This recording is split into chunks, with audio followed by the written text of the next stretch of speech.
Welcome to the series about the ins and outs of applying to graduate school.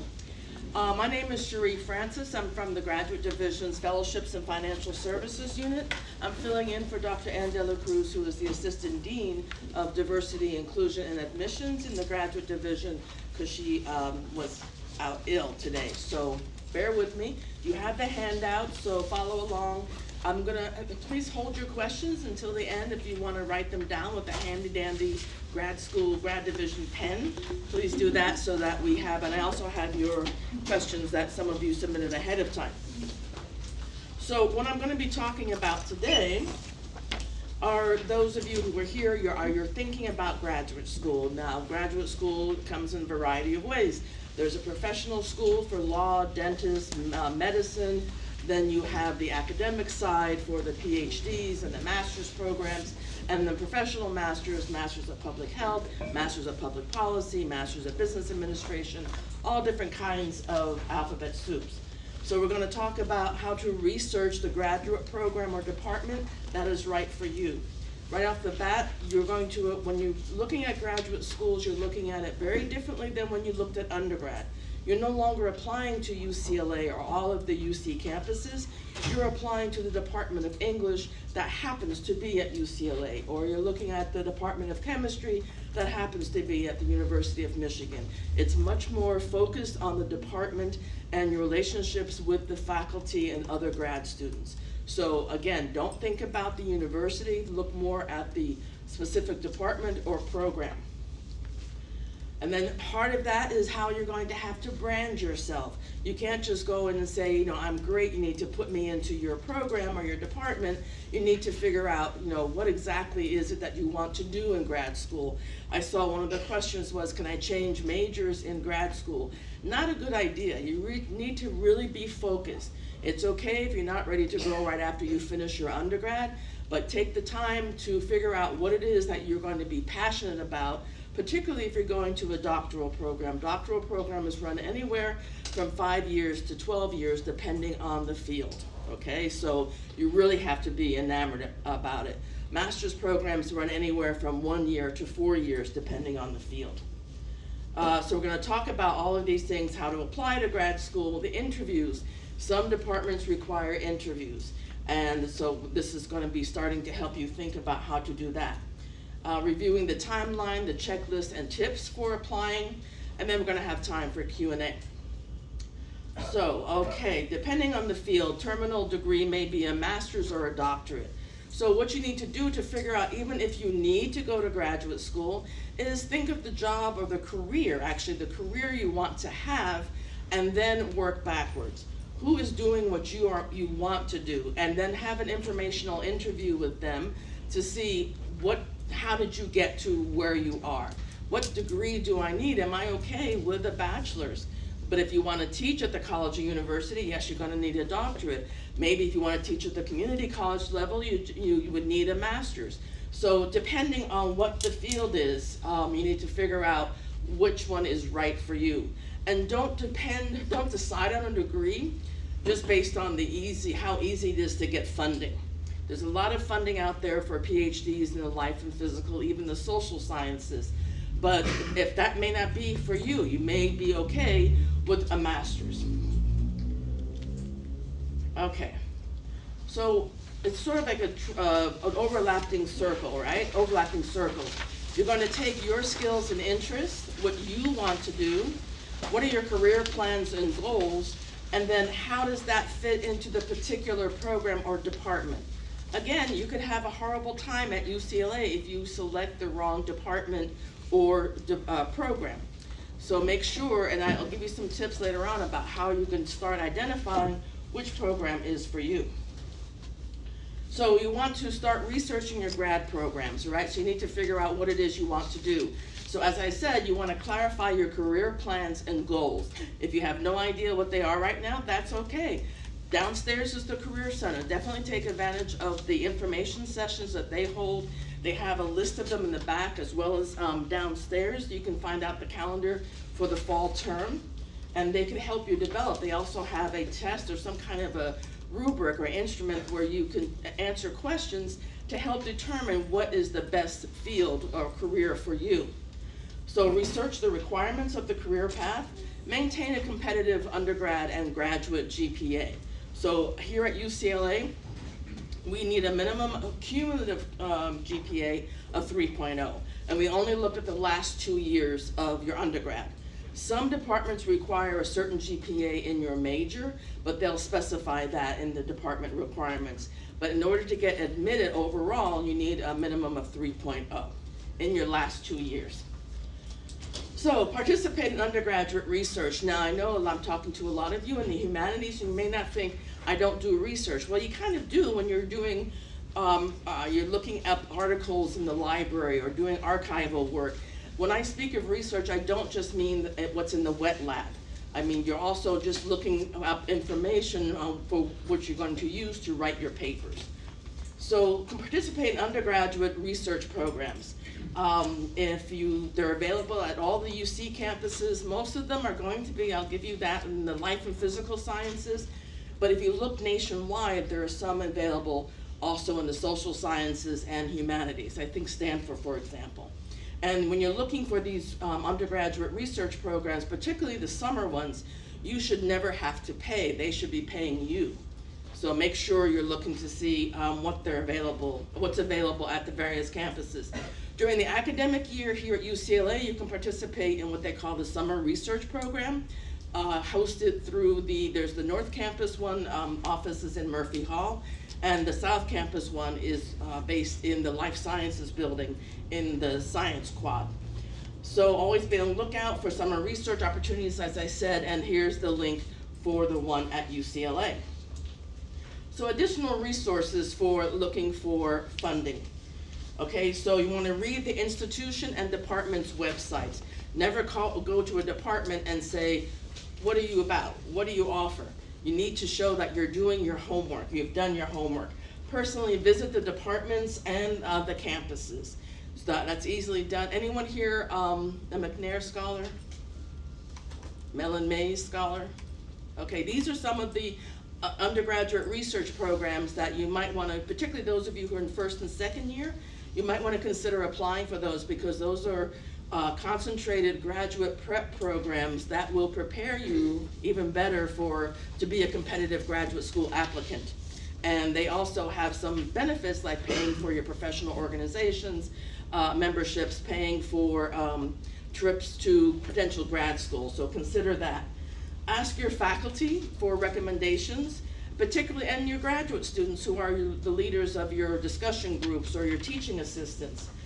Schedule brief phone interviews with faculty and grad students. Now you're trying to figure out, well, how am I going to identify? Well, here obviously is UCLA, but you should also go to the professional organization or organizations in your field. How many of you already belong to the professional organization in your field?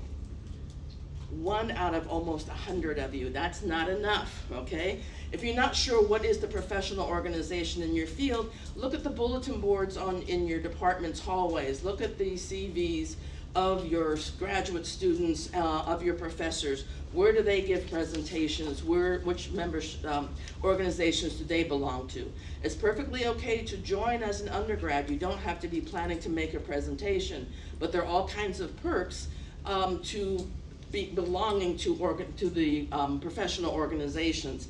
Now, to give you an example, there is the Society for Hispanics in Professional Engineering. There is the National Society for Black Engineers. There's the American Chemical Association, American Sociological Association, American Anthropological Association. There's a professional organization for any profession that you want to get into. So make sure you find out what they are and start getting involved. Okay, so things to look for fit. When you're looking for, because this is going to be your home for the next 1 or 2 years if you're a master's, but anywhere from 5 to 12 years if you're doing a doctorate. So of course there's the academics. What is offered at the campus? What is required for your particular program?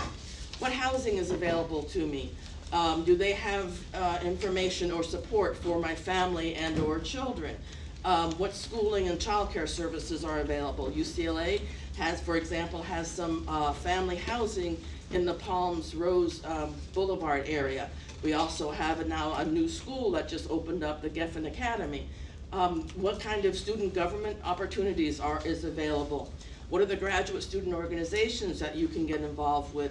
What's about sports and recreation? We have, swimming pools up the Yin Yang. We've got the John Wooden Center. We've got the Sunset Canyon Rec Center. So you want to make sure that you're getting a very balanced life-work dynamic, because we don't want you just sitting in the lab or in the classroom the whole time or in the library. So look at what the whole package offers you. Consider going to schools outside of California. Imagine that. The best fit is going to be whoever is available, whatever faculty is available to work with you, at least 3 areas: academics, professionals, so they'll help you write articles or get funding, apply for funding, and also ideally they'll have their own funding, research grants to help you fund your education.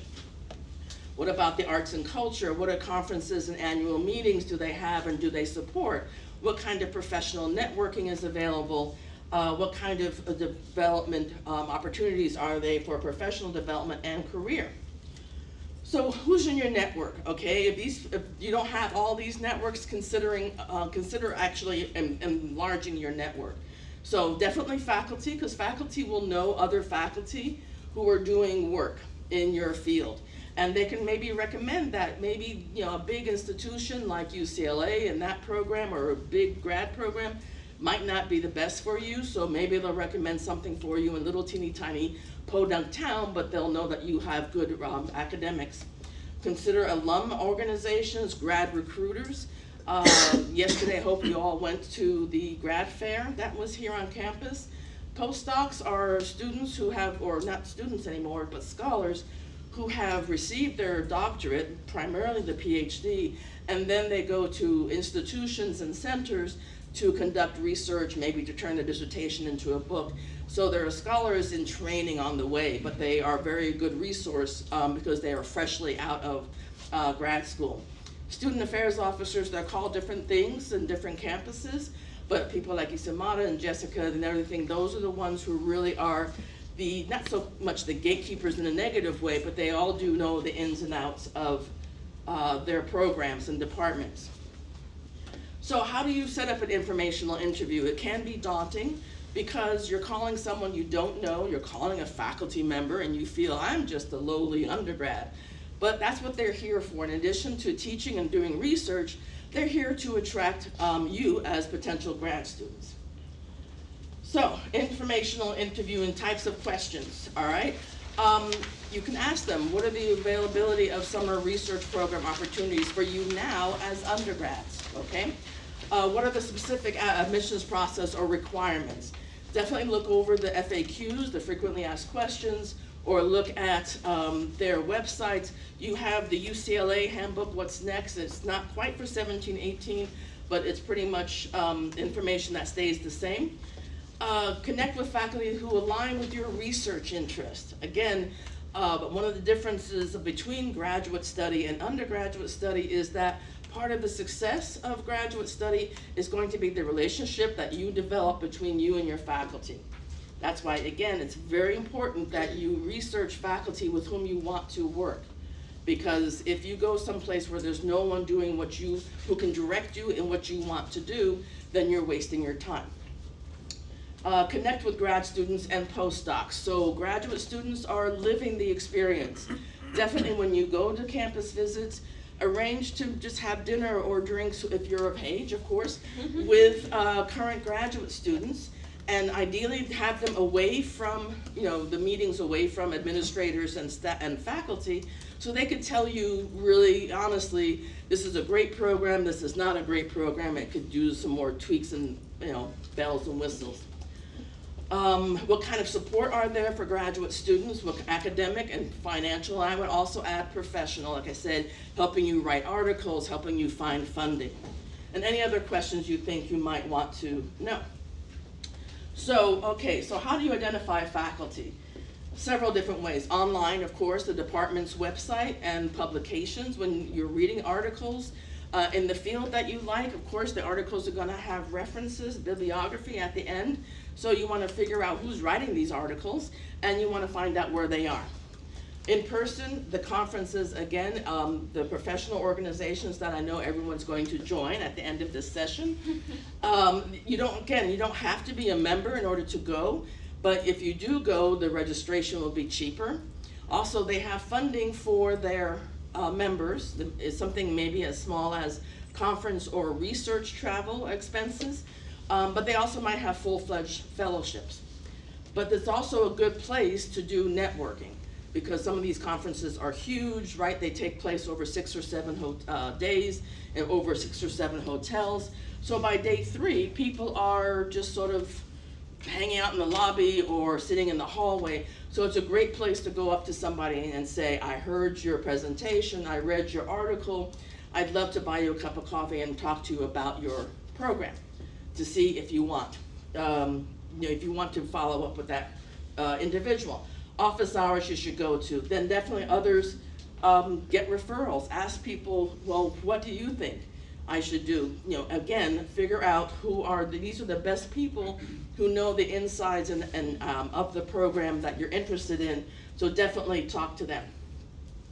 So how do you reach out to faculty? I mean, again, it can be daunting. You may feel that you're not worthy, but you are, because you're interested in grad school. Faculty that's part of their job is to help you. It's part of our job in the graduate division in your home department. So contact the department grad admissions and coordinators, and use the recruitment book that you have here, the What's Next. At the end of that, there is a list of all UCLA's graduate programs, what degrees are offered, and whether they offer a doctorate or master's, the deadlines, which standardized tests are required. Identify graduate students and or postdocs with whom to speak. Identify the conferences and events where faculty of interest will be, and plan to introduce yourself. And we'll get into that a little later about how you're going to introduce yourself. And work with your current mentors to provide introductions. And of course, reach out to the faculty members. If you haven't figured it out, it's very important to reach out to the faculty. Reach out to the faculty. They're the ones on the admissions committees. They're the ones making the referrals and the admissions decisions. So what do academic informational interviews look like? Have anyone ever offered or conducted an informational interview? Yeah? What did you like about it? How did you prepare for it? I just wrote down a bunch of questions that I wanted to ask them and what information I wanted to procure by the end of the interview, and then kind of winged it as they spoke. Okay, how about you? So it was actually through a career class that I took. Okay. And so they gave us a list of potential questions, so I just narrowed down what was more relevant to what I was interested in. Okay. And then I just asked the person. Just ask the person. But good, at least you did that. But it was kind of, scary at first, right? Because you didn't know this person. Would they make time for you and that kind of stuff? So here's some of the things you want to identify or ask when you're looking for what's a good academic. And again, research doesn't just mean the wet lab work. It's any kind of academic endeavor that you're undertaking. So ask what their research agenda looks like. What are they hoping to find? What are they hoping to do? Where are they hoping to do it? How long do they think it will take? What research are they doing now? What are they finding in their research? What are the challenges or trends? What is the direction? What do you want to do next? Why are you asking all these questions? Is to get an idea of where you could possibly fit yourself in, okay? Because you want to, when you're talking to academic programs and departments, you're interviewing them for how they will fit you, but you also want to tell them how you can complement what they're doing. Excuse me.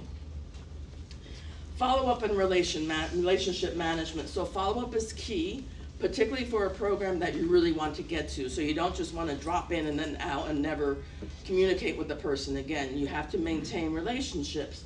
Send a thank you message by email. I wouldn't text, but old-fashioned if you want to write a letter, even better, or a note, but emails are okay.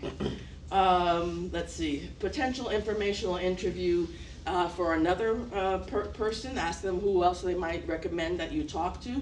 Touch base regularly, sending occasional note with information on a shared interest. Maybe you wrote an article or found an article that was something that they could be, in other words, you want to be present in their mind, particularly around now, which is the application process. Okay, so making initial impressions. These are all coming up with fairly strong logos. So what is your brand? As a graduate student, you need to be setting up yourself, you're going to be setting yourself up as your own business. You are the CEO of you. So you need to make sure that you are setting yourself up to be the best CEO for your profession. So how long does it take to make an initial impression when you first meet someone? How long do you think? A millisecond? Less than a second? Well, gee, someone's reading ahead. Yes, 7 seconds. Forbes says it takes 7 seconds to make a first impression. Deborah Sachs says on 30%, something like networking.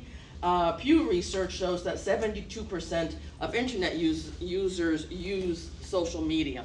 So you need to figure out all these different ways to make your initial impression. So how do you use social media in the branding process? Well, you need to get on some, if not all of these sites, and be very professional about what you put up there. Don't be putting up your party nights with a beer in your hand and you got the teeny tiny shorts on. Not a good thing to have when you are trying to make an impression. Also, be careful the kind of username you use. One of my student workers didn't realize that when she came to UCLA, the UCLA email she signed up for would be her forever one. So she wrote, chubby baby or something. Definitely not professional. So think about your online presence, because people now will Google or search you before a potential interview or after an interview, etc. Dressing professionally, okay? So here's the female and male versions of business professional, skirt suit, pantsuit with the jacket, business casual. Again, you're dressed, professionally. For the men, it's usually a full suit. Business casual, you can forget the jacket, but the tie usually is important depending on if you're making a presentation, if you're meeting someone for the first time. So here's a very good way to brand yourself. We call it an elevator pitch or positioning statement. And so what you want to do is to get someone really stoked about who you are and what you want to do, and they want to know more, so they say, well, come on with me, I'll help you do it. So we're going to be doing an activity in a minute. Petitioning statement, elevator pitch format. Hi, my name is, I am a so-and-so, or I do a such and such. What I particularly enjoy doing is pick 1 or 2 strengths of yours. As a result, you need to give what happens, what you have accomplished. What I'm interested in doing now is, this is what your plans for the future are. What I'm looking for is, do you know any people who or that? So here's an example. I'm a senior, double majoring in English and economics from ABC University. I particularly enjoy researching issues of higher education, equity, and access, having worked with SPSS to assist ABC Professor Joe Bruin's study on the decision-making process of women applying to STEM majors, science, technology, engineering, and math. As a result, I have been able to run statistical tests that inform Dr. Bruin's studies published in the XYZ Journal of Colleges. What I'm now looking for is a doctoral program in education where I can combine my previous quantitative research experience while expanding my intended research in whatever. Do you know of any staff, faculty, students with whom I can speak? So note the mention of your professor. The more education you get, the smaller your social network is going to get. Faculty will know of other faculty. Maybe they were classmates and they kept in touch. So that's another good reason to be working with faculty and asking them, who do you recommend that I work with? Because as graduate students, particularly as doctoral students, you're going to become so-and-so's student. So this is it's kind of similar to what I was saying, if you join the McNair or the UC Leeds or the Mellon Mays Scholars Research Programs. Those are well-known programs that are known to prepare students in a certain line of research activities, and that you will be achieving some wonderful benchmarks that will lead you and make you more competitive for graduate school. Similarly, professors know who else, what else people are doing, whether they're a strong mentor or not, and they'll know, well, you worked with so-and-so, then I know that you know X, Y, and Z. I want you to just turn to someone next to you, just briefly, get up from your chair, find someone you don't know or don't know well, practice your 2-minute elevator pitch, I'll be timing you, and have the other person say their elevator pitch. So your name, you are a senior, you are an alum, what you particularly enjoy doing, whatever, da-da-da-da-da, etc. So use that as your template, and let's start the clock on the 32nd. All right, go. Okay, well, that's very brief, and that was sudden, you hadn't planned, but you get the idea. So you need to have that 2-minute elevator speech or pitch ready when someone asks you what are you interested in. You don't want to go into a whole long drawn out thing and start talking about enzymes and pheromones and whatever. Make it understandable to a lay person. Practice on your family. If they don't have the same level of education or they don't have the same interest as you, then if they understand it, that's going to be something in your in the good column. So, general admissions process, and we're probably going to be talking primarily about UCLA because we are interested in having you apply to UCLA, despite what so many people think that UCLA undergrads are not welcomed at UCLA. That is not true.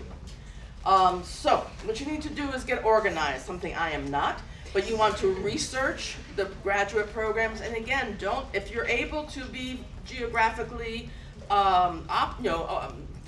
mobile, then do so, because, particularly if you're looking at social issues, because California is so unique in its social issues and social interests, social, cultural, economic, etc.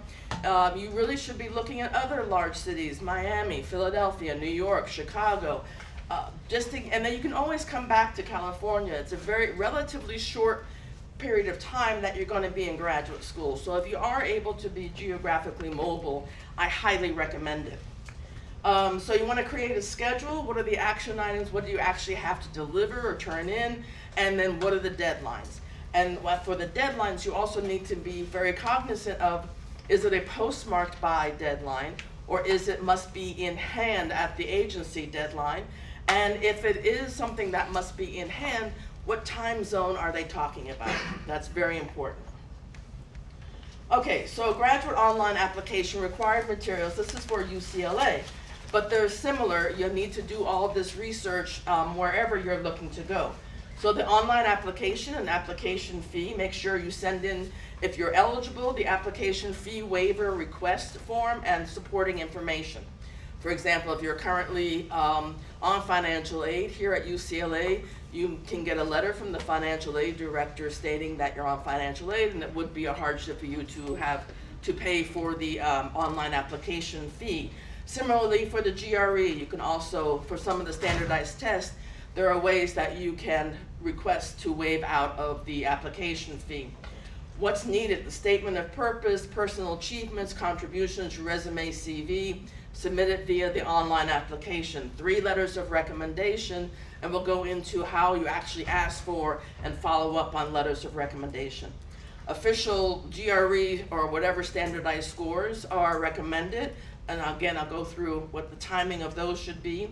If you're an international student or if English is not your native language, we'll need TOEFL or IELTS scores depending on what country you grew up in, and we'll get into that. Well, maybe not, but I can answer that question. Official transcripts, so now that we have the one-time document fee here at UCLA, you can get official transcripts, without an additional cost. But you do need to get them in time so that you're not asking for a rush. We need 2 copies, and then whatever additional materials are required by your department. Some of the humanities require, or some of the social sciences as well, for example, require a writing sample. So how do you market yourself? Okay, so this is just sort of a synopsis of where you're going to position yourself in the grad admissions when you're applying to graduate programs, and in career planning. So the product and positioning, what's your self-assessment, where's your elevator pitch, positioning statement. I'm going to focus primarily on the grad admissions. The place, the research and targeting, where do you want to wind up? What is your packaging? What are you presenting as evidence of you? Your resume, CV, essay, statement of person, diversity statement if you're applying to UCLA and you're eligible to apply for one of our 2 diversity fellowships, the Eugene Cota-Robles for incoming doctoral students, and the Graduate Opportunity Fellowship Program for incoming terminal master's students. Do you know what a terminal master's is? Doesn't mean you're dying. Although it may feel like it when you're in school. Any? Okay, so you need to get to know. Yes, sir, you're raising. Just an end where you end at the master's program? You end at the master's. So terminal masters can mean 2 different things depending on where you are. For example, here at UCLA, the master's degrees in the ethnic studies programs are terminal because there's no PhD. That doesn't mean there's no PhD in the discipline. You know, there are other universities that offer a PhD, say in African American studies, but here it's only the master's, so that's a terminal degree. Sometimes in the field, though, there's only the Master's of Business Administration. There's no, PhD, so that would be, the MBA would be the terminal degree. So that's the kind of thinking, terminology I want you to get used to. So packaging, social media, again, you want to be very professional with your social media and take advantage of the Career Center, particularly those of you 1st, 2nd, 3rd years. Don't just wait until you're on your 4th or final year to start using it.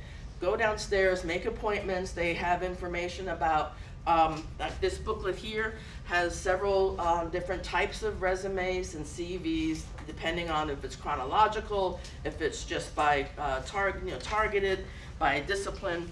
They have a lot of useful information, and it's free to you to use now. If you have to wait until after you graduate, there is a charge, okay? So take advantage of those opportunities. Promotion, letters of recommendation, networking, interviewing, the price. Find out, for most of you, there's money out there for any single grad program you're going into. It's just you making time, not just taking time, but making the time to apply for it. And you apply for the funding at the same time as you're applying to grad school. All right, if you get nothing else out of today, because my other hat is funding, I want you to know that you must apply for funding at the same time as you're applying to grad programs. If you wait until you've been accepted, you're too late. You will have lost out on a year of funding. And that's really going to be detrimental for those of you who are going into a 1 or 2 year master's program. So it's perfectly okay to apply when you don't know where you're going. And agencies know that. They're funding you as a potential researcher, as a potential scholar. So take advantage of that. And then also let your grad admissions committee know that you're also looking for outside money. You'll be surprised how many students come to my office over the summer and say, oh, I just got into UCLA's film program, where's the money? It's gone. Only thing left is teaching or being a student researcher, because the money should have been, people should have been applying fall 2016 for the 2017-18 year. So I say you're too late, and you're particularly hard to fund because you're a professional master's, so you're going to have to be doing some scraping here and there. So I don't want you to have that situation, so apply now while you're applying for grad school at the same time. And then create your own graduate admissions plan. How are you going to enact it, who you're going to speak with, etc. So what is the statement of purpose? There's a statement of purpose, and then there's a research statement. Institutions vary on the wording, so definitely look at the prompts that are given to you when you're writing your application.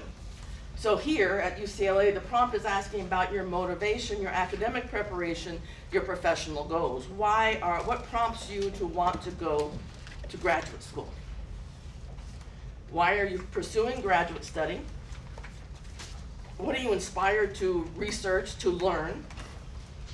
What prepares you for this research endeavor? What have you done in the past that makes you eligible?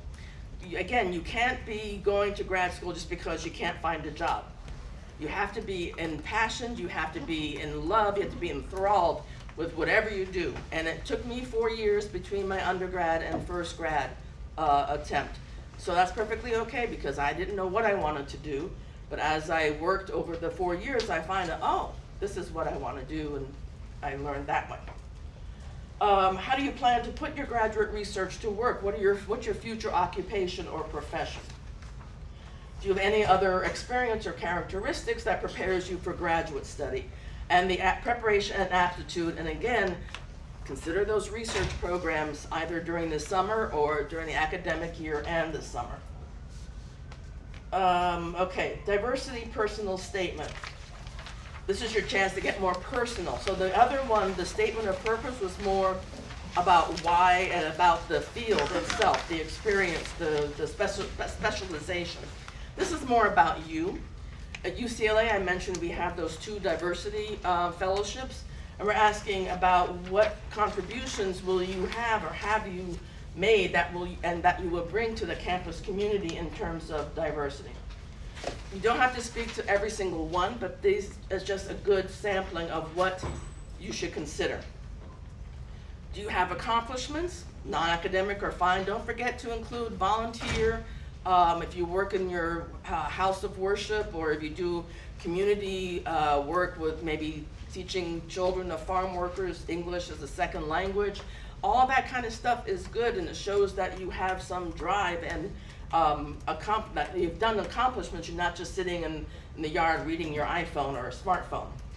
Do you have accomplishments that illustrate your capacity to succeed at graduate studies, personal background, accomplishment, or achievements?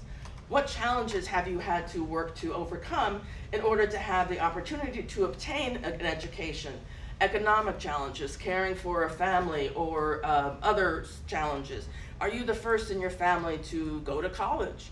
We recognize that that's a special population that you may not have had the things we call cultural capital to know how to navigate the world of undergrad. And now you're moving into grad school where it's even less is told to you and more is expected of you without being told.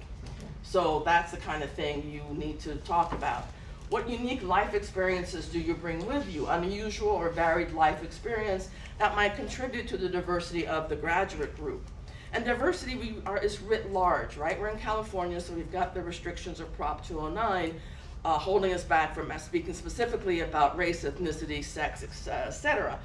But still, you can talk about working with underserved populations. Maybe you do Meals on Wheels. There was one student who started, I forgot what she called it, but it was when she was homeless herself, and she reached out to other homeless students to help them, get involved and get into into undergraduate school. So it needn't be anything as extreme as that, but whatever you have done to work with underrepresented groups, particularly if you plan to continue that during your graduate career and your professional career. So similar, do you have unique skills that may help you contribute to your field? Are you a man going into nursing? That's a rarity, okay? We still have not enough women in the STEM fields. There are, if you're, of a certain nationality that is not common in one particular field, definitely talk about that. All right, do you have experience or fluency in other languages or living in other communities? Will your research serve underserved segments of society or address particular problems of the disadvantaged or underserved groups? You should write about something that is important to you, but you don't have to cover every aspect of this prompt. You don't want to just write anything just because you're writing. But again, grad school, whatever you choose to do, you should be passionate about, and it should be easy for you to write your essays. Highlight your unique life experiences and how they have impacted your desired contributions to the field. Okay, here's another difference between grad and undergrad. As undergrads, you are consumers of knowledge. As graduate students, doctorate or master's, you're now producing new knowledge. So you're not just regurgitating or synthesizing whatever you have read or learned in the classroom or in the articles. Now you're putting your own slant on it. They want to know, what do you think? What are you going to, what's not right with this? Or how could this research be extended or tweaked to be, adding something to the field? Okay, resume or curriculum vitae, they're, again, whether you're gonna mention them chronologically or topically, depends on the type of field that you're looking for. And so this booklet, again, available downstairs, has some very good examples. But again, include your work, not only the work you get paid for, but your volunteer work, anything that is related to you getting skills.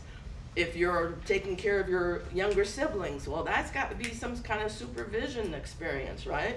Because you've got to, harangue those little ones to pay attention to you, et cetera, et cetera. So everything it relates. So ask your friends and mentors, what are your best qualities? Use this information when you draft your statement of purpose. Have a friend or faculty member or read drafts of your documents. You should read other statements and compare notes. You should not just wait till the last minute. You should be doing at least 10, 12, 14 versions. Particularly when you're writing the funding applications, some of those documents need to just be 2 pages. I really highly recommend, it's a little bit of a digression, but you consider the Fulbright U.S. student program for research or study abroad. And in those 2 pages, you've got not only to talk about why you're doing what you're doing in the host country, but also what your research is and how you're going to be a cultural ambassador to the U.S. So it takes a lot of writing to get all that information into 2 pages. Brainstorm, outline, draft, edit, revise, proofread, finalize. You need to have at least 3, I say 10 to 12. Drafts of your statement of purpose. Remember to ask for feedback from others. And again, ask for feedback from others in a different field, different education level than you. If they can sense that passion that you are coming through in your writing about the grad program you want to go for, or the funding opportunity you're applying for, then you've done a really good piece of writing. Be honest, you don't have to sound perfect, but you do need to sound excited and qualified. If there's a shortcoming in your record, maybe you've got an incomplete that lapsed to an F and you never cleaned it up, address that. Don't just hope they won't see it, because they will see it. And it's better for you to just talk about it, saying, I had life happen at that particular term. I really was distracted and didn't pay attention as well as I have. But what I've done to make up for it is to do an independent study with the professor. I went to all the office hours of the TA, etc. So address, and if you are taking a long time between, say, jobs, and there's a big gap in your resume, I mean, obviously as undergrads, we don't expect you to have, a very full resume unless you're, a non-traditional student returning to school. But if you do have large gaps in school or your resume, just address it. Needn't be something very long. Just say, what? I was caring for an ill parent, and that took me out of the workforce during this period of time, or whatever. Spell check, proofread. Don't rely on spell check from the computer. Avoid overgeneralizations, avoid flattery, avoid acronyms and jargon. Now, when you're writing a letter of admission, you can use that a little more than you could for a funding application. But again, you want to show people that you can convey information to the general public. Okay, so the admissions exams, many departments require these standardized tests.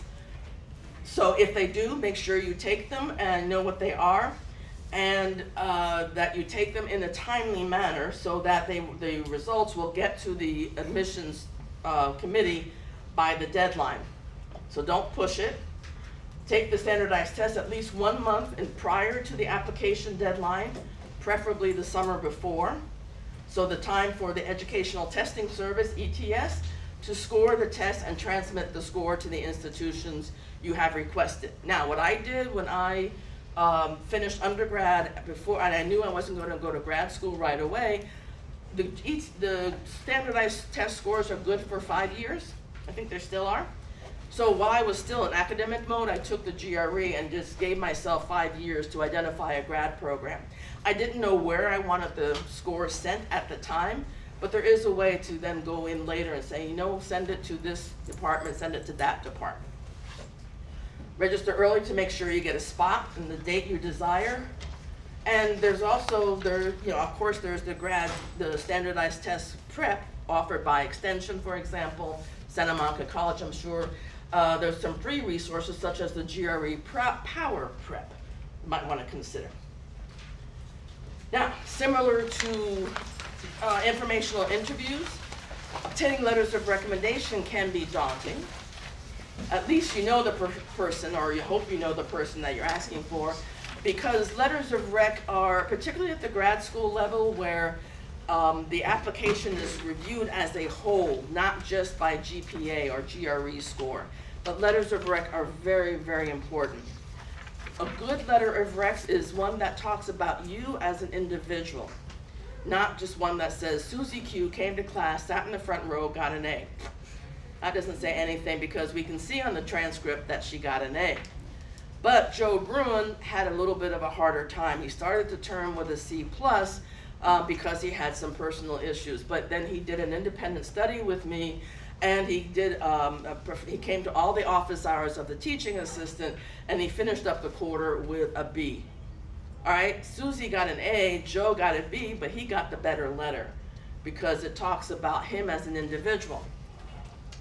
Now, what happens if you don't want to go to grad school right away? How do you get those letters of rec? You definitely can put them on hold at the Career Center, but be sure to stay in touch with the letter writers over the course of whatever you're doing so that they will have a very good idea of, Joe, didn't go to grad school right away. He then, he did some interning for so-and-so, and then he worked in the lab of this and that, and then he decided after a trip abroad on the Fulbright, just sort of name drop all these things, that he wanted to go to grad school. So stay in touch so that the letter that is sent from that person will be the most up-to-date possible. So most of the letters are electronically requested. You enter an email and the system, contacts the letter writer. You can have them mailed in, but if they're mailed in, make sure that the person has any required cover forms that are there. How to ask for letters of rec. Okay, select recommenders who know your intellectual ability and can comment on your aptitude for research, for graduate study, can take on the rigors. Because as I said, there's a lot of difference between what you do as a grad student than what you're doing now as an undergrad, or what you did as an undergrad if you're currently an alum. Ask if they can provide you with a strong letter of recommendation. There's nothing worse than reading a letter that is so blah. It's just the person either didn't feel comfortable saying no, or they don't want to really recommend the student. So they write just a lukewarm letter, which is damning with faint praise, if you've heard of that expression. So be sure to say, can you write me a strong letter? If they say no, then okay, thank you, and then you move on to someone else.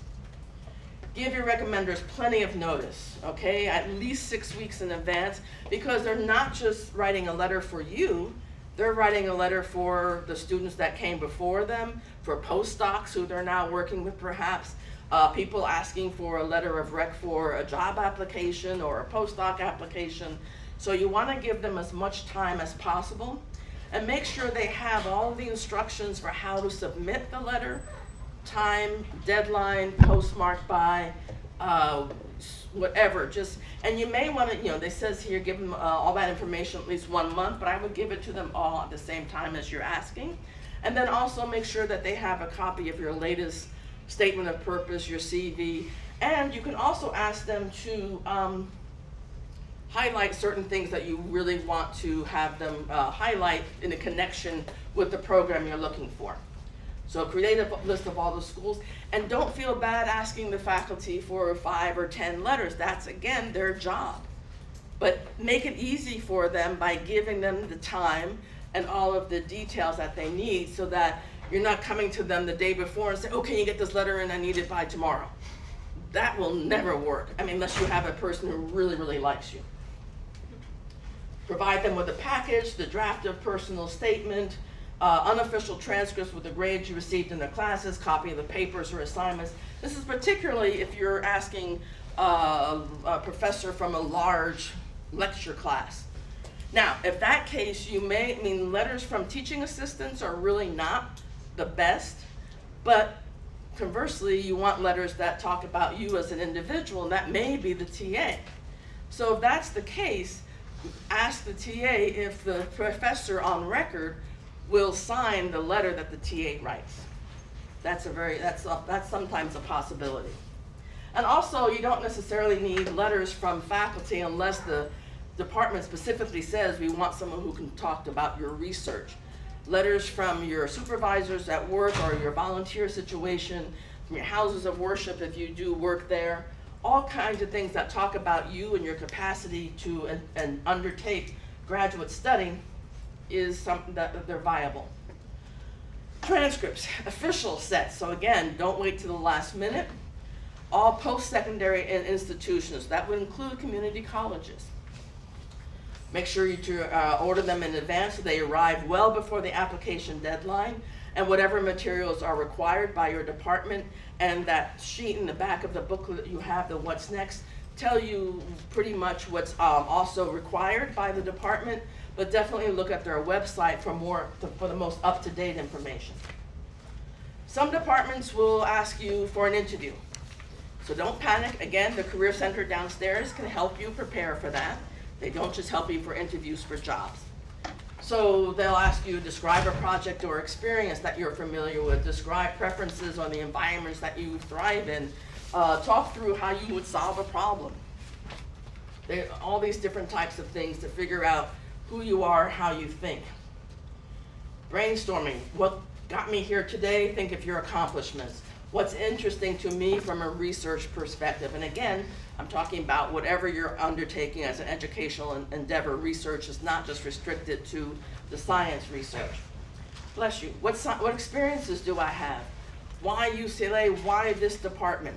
Again, you're looking to do a fit, not just because, oh, I like UCLA. I've always grown up thinking that I need to come to UCLA, and it's convenient. I went to undergrad school. That's a horrible reason.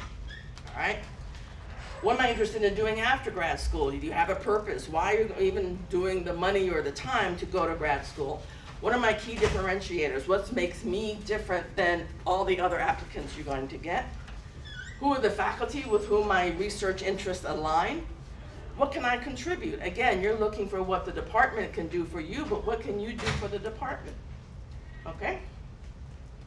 Phone interviews. Test your phone. Don't just sit there with your smartphone on like 2 bars and think that's going to work. Identify the best location to have your interview. Have your application materials accessible to you just in case. Figure out the best position to build your confidence. Do you want to be sitting or standing? If you sit, make sure you wear all proper clothing. Don't just sit there in your pajama bottoms and your suit and tie on top, because you get up to go get something and boom, you're showing the whole world. Okay, well, that's phone interview, never mind. I'm getting ahead of myself. If it helps, have a mirror to track your facial expressions. And again, sometimes your facial expressions, energy will translate to the way you speak. So even if it's a phone interview without the visualization, you could be conveying something through the tone of your voice that you don't need to. So here's the Skype or video. So test your internet connection, have contingencies prepared, look professional, have your application materials available. Practice looking into the webcam. I don't know if you've ever Skyped or FaceTime, but you're looking at the people, right? When actually the camera's up here. So that's kind of not really a good connect. So forget the people. You want to keep an eye on them, but you really want to talk to them in their eye to eye. Watch for any mannerisms that may be distracting, and figure out whether you want to do real-time versus recorded interviews. In person, arrive early. Make sure you look professional. Go back to that dressing slide. Practice your handshake. Nothing worse than the fishy old floppy old handshake. If your hands sweat, then have something to wipe them off with before you shake hands. Make eye contact. Watch for any mannerisms that may be distracting. Have your admissions materials accessible, and be flexible. Sometimes you'll have a one-on-one interview. Sometimes you'll have a group. One of my job interviews, I interviewed with my competitors as a group, and there were 15 people sitting around the room. Wasn't that interesting? I got the job, though. Overall interview tips. If you get a question you don't know how to answer, don't just sort of say, oh my God, I'm done. Just say, you know what, I have to think about that and I can get back to you. Practice, practice, practice. Write out your responses to what you think you may be asked for. Record your answers. Listen to how they sound. and use friends and family to do mock interviews. The timeline for UCLA, okay, September, we were a little late this year, but we did get our application open in September. Deadlines vary by department. Here at UCLA, you can only apply to one department at a time. So don't apply, I heard you speaking about anthro and archaeology, you're gonna have to pick one. I can do that. You can do that. Some universities, I think UC San Diego, let you apply to multiple. So my go-to answer for admissions and funding is it depends.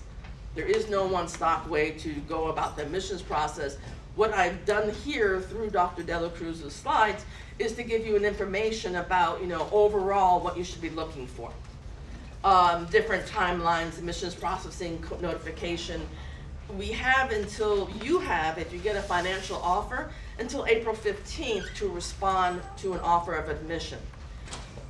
Don't let departments try and say, I'll give you a signing bonus if you do it earlier, or, can you give us an answer in February? There's an agreement that all graduate schools in the United States have agreed to via the Council of Graduate Studies about that we won't pressure students to give us an answer before April 15th. So that gives you time to weigh out your answers. So for example, I was talking about the funding opportunity. You apply while you're applying to grad school. You're gonna find out about your admissions notification. Oh, shoot, it's a smart thing. You're gonna find out about your admissions March or so, January through March. The funding agencies probably won't let you know until at the earliest March, April. So what do you think you should do if you get turned down or put on the wait list by your #1 institution, then you find out you've got some funding? Contact them. You contact the admissions committee. Definitely, you want to, because they may have had a policy that they all fund all of their incoming students, and for whatever reason your application wasn't as strong and so it didn't make the cutoff. But now you're bringing not only your own money, but you're bringing the prestige of that competition. So there are 8 or 9 times out of 10 they're going to say, ooh, well, now we'll admit you. Okay? So know all about this. So this is just again for UCLA, but it's similar for other institutions around the country. I saw one of your questions was about studying outside the U.S. Very similar. You're going to be doing your homework, checking out what they ask for.